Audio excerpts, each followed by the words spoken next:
Hey everyone, welcome back to Raw and Rare Podcast. We're on another episode of our podcast, and today we have a special guest from Winnipeg, Manitoba, an alternative rock band and all sorts. Very great band, local band in Winnipeg. Welcome to the show, Velvet Blitz. Okay, hello, Hello. Hello. Adrian. Good Right? morning, good afternoon, and good Yeah. evening. Okay. And good night. Carl. Oh yeah. Long time no see. Long time. Yeah. It's been a pleasure having you on this show. Kasi I know Velvet Blitz para sa ating mga viewers and listeners. Velvet Blitz. They're supposed to do a show with our band. My band and other bands here in Winnipeg when they call out for the quarantine. So right before yung pandemic na quarantine, that's supposed to be our gig, but then what happened, Yep. inaantabayanan pa naman yun. Sabi ko, masayang gabi to kasi kasama sila and with other bands, but it's safety first, right? Five against the wall. Yeah, and also five against the wall, but we'll do that next year for sure. We hope. Yeah, we're gonna do everything now we missed this year. Mga kaibigan, like I said, Velvet Blitz as our guest tonight. They're a great band. Tonight we'll be talking about their music, about their band, the mga future plans nila, and then everything in between na gusto nilang ipahayag ngayong gabi sa ating show. And once again, welcome. I'm sorry. You are a 5-member group, right? Before, that's Okay. the second lineup, the Alright. five-member group. Now Okay, we're back to four. 4. So 4-piece na lang. And we're hoping to have a five as well. Oh, okay. So really, you're really rooting for a 5-piece group, Yeah, mas solid. Yes, and because some of my compositions, Mhm. it needs a male voice as well. Okay, so it's That's why. yeah, we all know Velvet Blitz. They have a male Female female vocalist, right? So we'll know about more about it. But right now, Adrian, can you tell me how the band started out? Here in Winnipeg, because they're based in Winnipeg, mga kaibigan, Velvet Blitz, and I've seen them perform.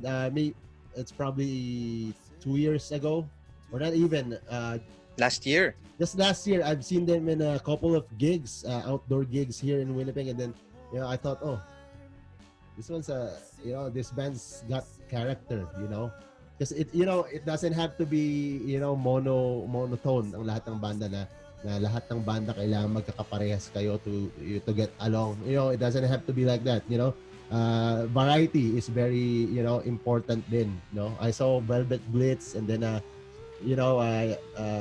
nag-start kami magkaroon ng communication, months after pa, di ba? Nakita kami Yeah. sa isang gig, nagkakausap kami Adrian, and then eventually nag-form sila or nag-record sila ng kanilang mga originals, and then they put it out on Spotify and Amazon Music. Amazon, And Google you'll hear Play. more about that. We'll talk about that later. But Adrian, tell me how the band started. Well, Nelson, and our guitarist, we were, we are Mm-hmm. playing in a church. Okay. Like so we play in the church, and then when we were practicing in his basement, Yeah. he told me that let's form a band. It's like, yeah, sure, why Okay. not? Yeah. And then that's all started. It was winter in 2018. Yeah. And then it all started, when we look for band members and everything. And then we had two lineup changes, and until Okay. now we're still So going to that change. Yeah, since you started in 2018, there's already 2 lineup changes that happened. Yeah. Oh. Okay, masipag. There's a two lineup changes. No, because there's No, circumstances, kasi right? may That's mga why it priorities sila to Mhm. do. So Okay. Right now, who's the current vocalist? Yeah, like you're the male vocals right now, right? No. No. I Why don't not? sing. It's always bass forever, or what? I will just play, but I Okay. will not sing. Yeah. Michelle. So Okay. And who she's my sings? wife. Okay. And then who's the male vocals? We don't have a male vocalist yet, But but who would we're still sing hoping. usually? Like, We okay. still hope that we can find one so that Okay. I can, we can play out Why not one of you? some of the. No, I can't. Yeah, mas bagay sana siguro, tandem, siguro pwede ako mag-voice lesson. Hindi ano, no? Voice over pwede siguro. Yeah, Nelson can sing, but Nelson, ayaw niya rin eh. sana nakasama natin si Nelson ngayon, ano? I Yeah, see sinabi ko sa here kanya. that you have uh, Eric on drums. On drums. And yep. will be switched to guitars. Okay. And I have Nelson as the lead guitars and me on bass and keyboard and Michelle on vocals. All right. So sa live, you'll be playing two instruments at the same time. Yeah. We'll see. No, We'll see Velvet Blitz like that. No, I mean like in the future, right? We'll see you playing. Probably. Let's see.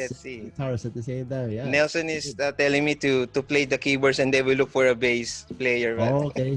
But kasi like for our viewers information na rin, lalo sa mga kaibigan nating Pinoy, sa Pilipinas, ang madali tayong humakot ng mga kasama sa bands, di ba? Kasi maraming mga musikero tayo, Yes. mga kaibigan doon. But here in Winnipeg, sometimes iba't iba tayo ng mga pinanggalingang mga region sa Philippines, di ba? So usually, yung mga kakilala natin dito, hindi rin natin alam yung kanilang mga music background, no? So nagkakapalagayang loob muna. We have to leveling off lagi until makuha mo yung vibe, yung jive, Yeah. music.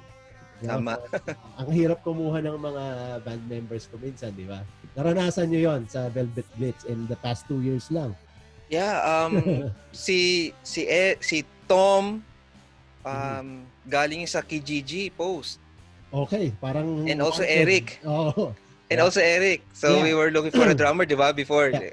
Mm-hmm. I was asking for a drummer as well. Then, nag-post kami sa KGG. Sumagot siya. So, yun. And then, yung ibang past members, mga co-workers namin. Okay. So, mga nakakasalumuhan nyo rin sila everyday. Interaction. Good to hear. And then, meron sila mga priorities. So, that's why na umalis sila.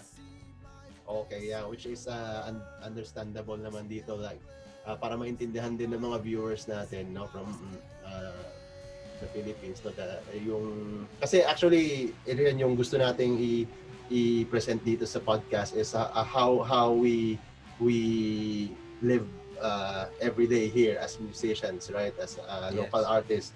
Kailangan talaga may day job ka. You have to keep your day job, di ba? And night job too. And night job, yeah. Day and night job. And then on top of that, meron ka ring band na ilaalagaan.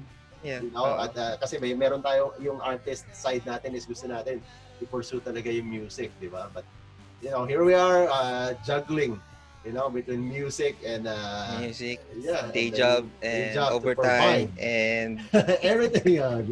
Talking about overtime, how often do you practice with the Velvet Blitz? During this pandemic, before the pandemic, it was regular before, right? Every week or twice a month. Like how about ngayong pandemic na? Ngayon, wala. But you were doing what you call this online or online, yeah. How did you find it? Is it complicated or? No, hindi. It's fun. It's fun making diba? That video collage. Yeah. Like MTV. Yeah. And then at the same time, ganito lang pala to. Ako rin, nung nag-start kami mag-ganyan, sabi ko parang mahirap naman. But ine-enjoy mo na no? Na para bang okay lang tayo hindi magkita. Pwede pala to. Pwede pala to. Yeah. But somehow, namimiss mo rin ba na magkaroon kayo ng, yung interaction talaga na physical? I mean, sa yung live jam, di ba? Nakakamiss yun, di ba? Yeah,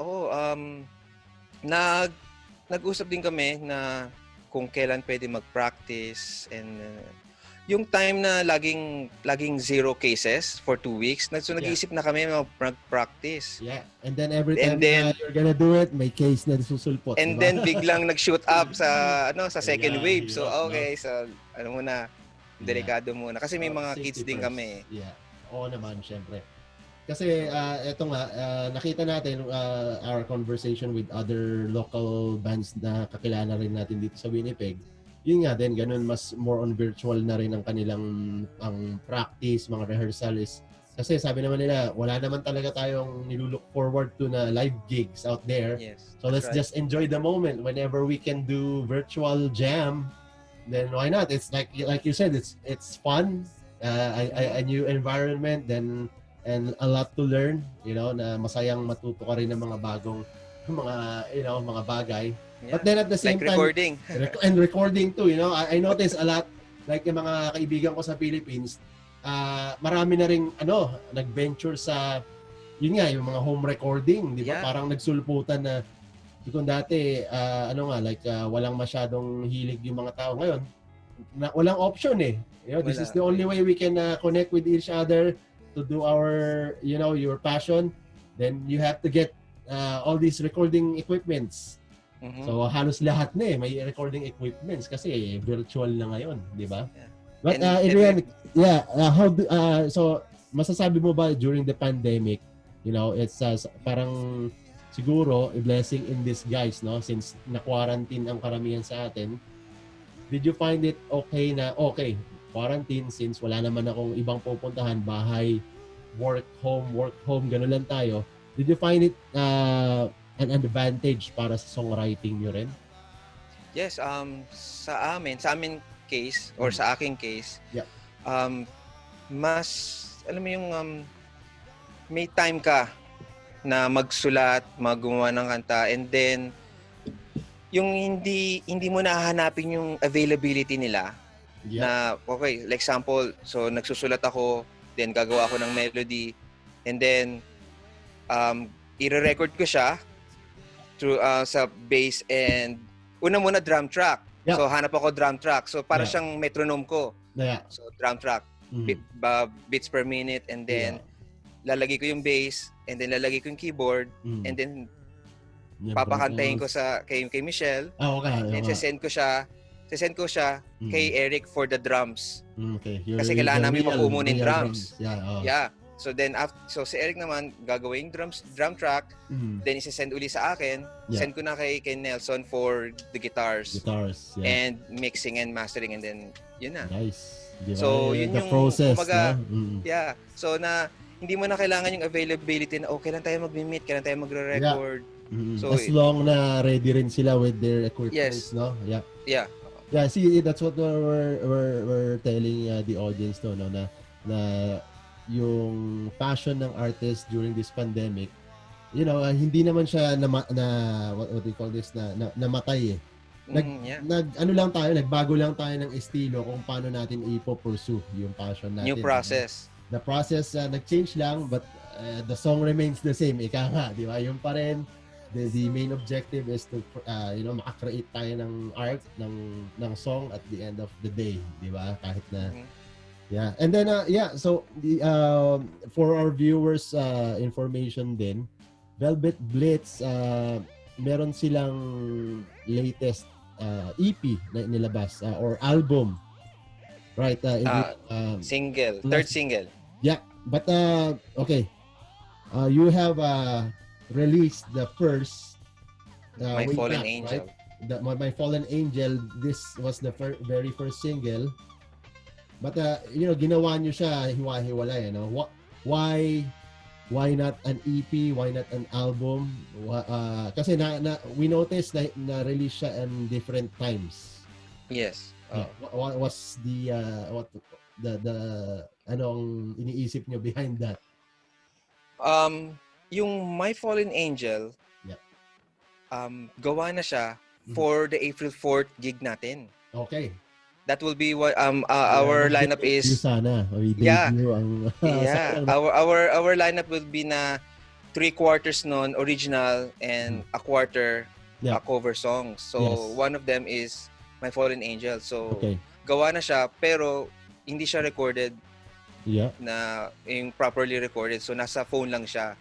Yep. So kaya tapos then nagkaroon nga ng pandemic. So ni-record namin siya hiwa-hiwalay. Yun yung una naming recording na naghiwalay-hiwalay talaga. Okay. So himay-himay yun tapos pinagduktong-duktong lang namin. Oh, I see. Okay.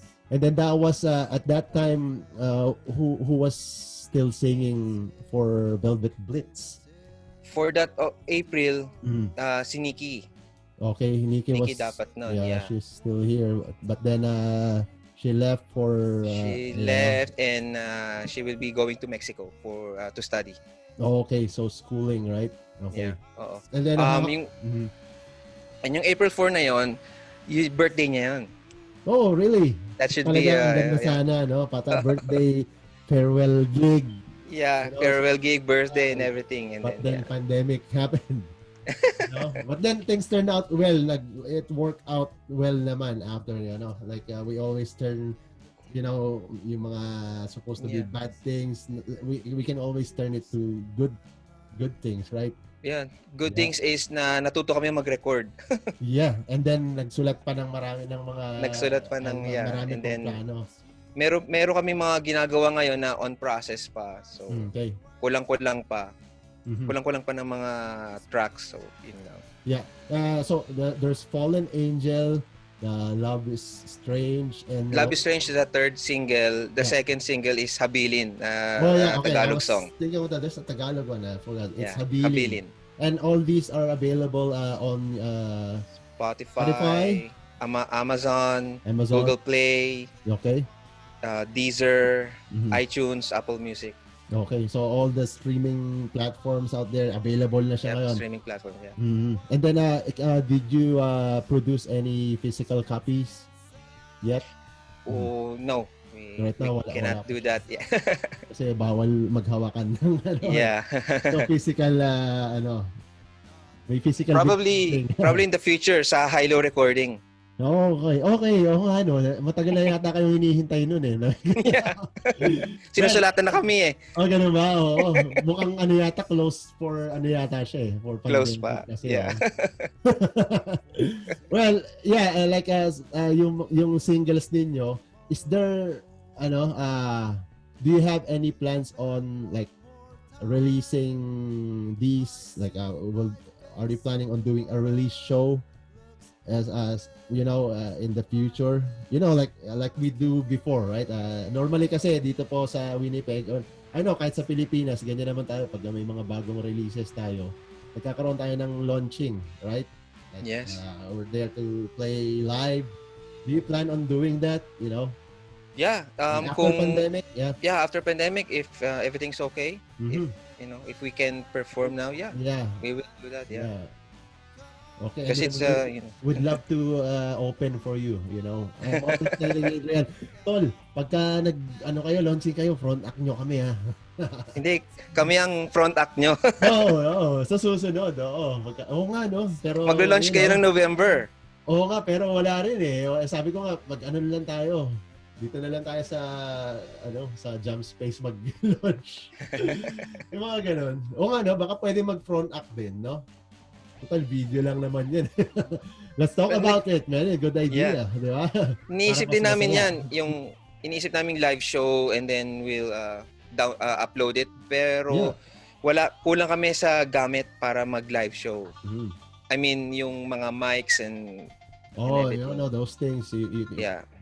Mahirap din naman kailangan hiraman ng mics na ngayon, Di ba? Kaya but you'll get to it, man.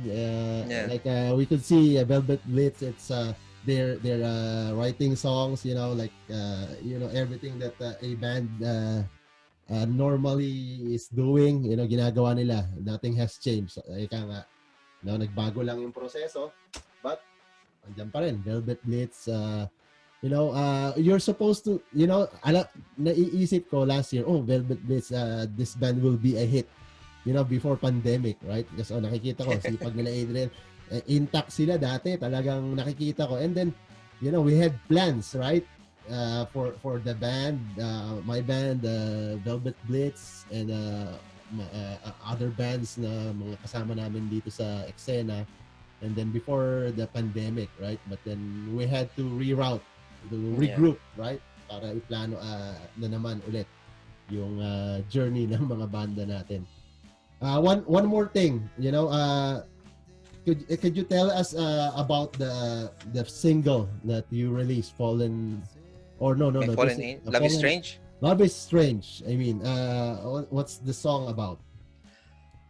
It's Love is Strange. So it's a song about love Mm-hmm. that is really strange. Mm-hmm. Kasi we all know that na kapag you fall in love, Mm-hmm.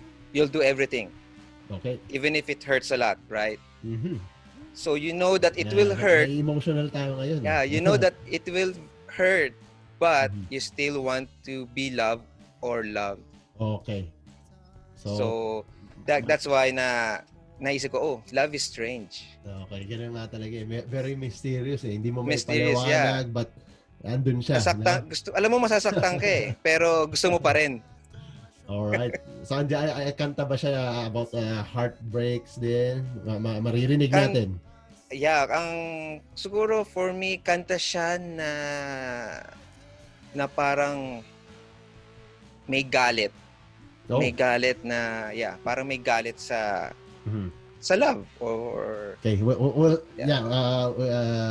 we can hear that the single Love is Strange later on at the end of the show. Lastly, Adrian, meron ba kayong mga concrete plans na in the future? Like, okay, once na matapos tong pandemic, eto na, gawin natin to or this or that. Meron ba? Para bang alam mo yun? Because I know for sure you're not just sitting around during this pandemic. You're masisipag kayong tao eh. Alam ko yan. Alam mo when everyone's let's just lie down here, lie low muna tayo. Kayo may ginagawa kayo eh. Nakikita ko yan. They're a very busy band and they have the passion, they're optimistic. Could you share, meron ba kayong mga plano in the future once things straighten out? Sa ngayon kasi ang plano namin while nasa pandemic tayo is to write songs and release them online. Okay. And then and kapag okay na, pag pwede na uli, then we will relaunch those singles in an album. And mas gusto kasi namin as a hard copy rin, hindi online. Para meron tayong and then launching sa mga gigs like that kung may kumakapag-gig. Yeah. So yun ang focus namin is to just record our materials lang muna for now. Make use of the time na ito yung unsolicited time eh na given eh sa atin, para sige, I want time off. Yeah, may time off natin is kung dati kung saan-saan tayo nakakapunta dahil maluwag, ngayon bahay trabaho na lang. Okay, more time on writing songs. In writing, yes. Yeah. And it worked out well for you guys, Velvet. Yeah. Mga kaibigan, once again, Velvet Blitz is our guest tonight. They're from Winnipeg, Manitoba. Can you do a rundown on the lineup again for Velvet Blitz? For drums and guitar, it's Eric, and then lead guitar is Nelson, me on bass and keyboards, and Michelle on vocals. Okay. And they're based here in Winnipeg, Manitoba, mga kaibigan. And meron ka bang, before we wrap up the show, Adrian, can you give a message para sa, unang-una sa mga kapatid nating musikero dito sa Winnipeg and sa mga kababayan natin sa Philippines na kapwa-artist natin sa local independent scene? Yeah, just keep on writing, and there's always hope, that, like they said, there's always a rainbow after the rain, right? Okay. So this will be gone for 1 year, 2 years, I think. Yeah, soon it will be Soon, you yeah. know? Soon it will be, just like those other pandemics then. Yeah. Yeah. And then And then just use your time now to do or to learn other skills just like us about Okay. recording, Mhm. mixing, mastering, and everything. Yeah, ginagawa na nila di ba? Ipagbutihin pa nila kasi Yeah. yeah, it's not new anymore, right? And Kung learn dati, more and yeah. learn other instruments. Yeah, why not, di ba? Parang if you could learn, why not? You have all the time, di ba? Yeah. We have all the time now. Yeah. That's nice. Maraming salamat sa mensahe and lastly, bro, can you introduce the song that we're gonna play tonight? Yes, so this song is to be released on October 7 on the all streaming platforms Okay. online. But Watch out. you will hear it for the first time here on Oo Raw nga, and no? Rare podcast. Inunahan natin yung release. Actually, salamat. Kasi actually guys, tinanong ko po si Adrian, ano bang song ang gusto nyong i-play natin sa podcast nyo? I didn't know na ito pala is for release on all streaming platforms. But thankful ako. Maraming salamat sa, at dito natin unang maririnig sa Raw and Rare podcast ang kanilang latest single, Love is Strange by Velvet Blitz, mga kaibigan. So, Tol, maraming salamat. I know we only have a very short time but we'll be talking more soon. Yeah. Kulang ang Thank oras. you. No, maraming salamat sa oras. Okay, thank you for making time for guesting and salamat for sharing your music. Maraming salamat. Mabuhay kayo. And maraming salamat po sa mga viewers natin na nanonood ngayon from Winnipeg, Canada, and Philippines. We're signing off from our episode of Raw and Rare podcast. Once again, Velvet Blitz with Love is Strange. Mabuhay kayo. Salamat. Thank you. Mabuhay. Thank you. Bye.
Your heart, mind, and motion.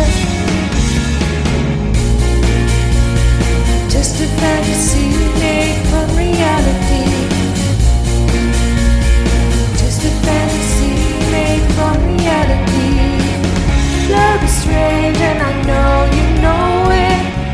Love is free but I won't take it. Look at you, you have no idea.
I know